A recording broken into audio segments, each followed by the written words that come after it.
Hello, everyone. All the tips I'm about to give you come straight from mechanics who work here in the shop, so you have nothing to worry about.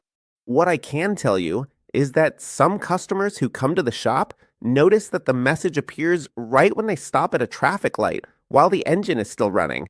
The technicians who work here with me explain that the system blocks idle stop if it detects any irregularity, since it prioritizes safety and doesn't want to turn off the engine when something isn't working properly. A specialist told me it's as if the car is saying, I'd rather stay on until I'm sure everything is okay.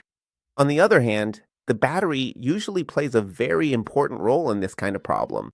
In one of the interviews, some customers mentioned that after replacing the battery, the system started behaving strangely.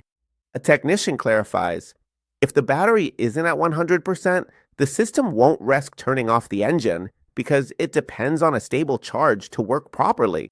Additionally, sensors like the brake pedal sensor or the engine temperature sensor can also have an influence.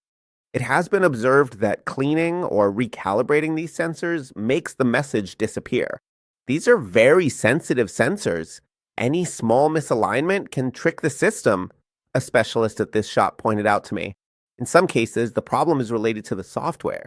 Some customers report that after updating the engine control module here at the shop, the message disappeared immediately.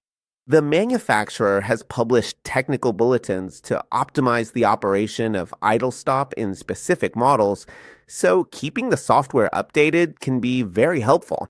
If, after performing these checks, the problem persists, it is advisable to inspect the electrical connections or replace any faulty sensors. The technicians here recommend ruling out issues with the battery, connections, and software updates first before replacing any parts.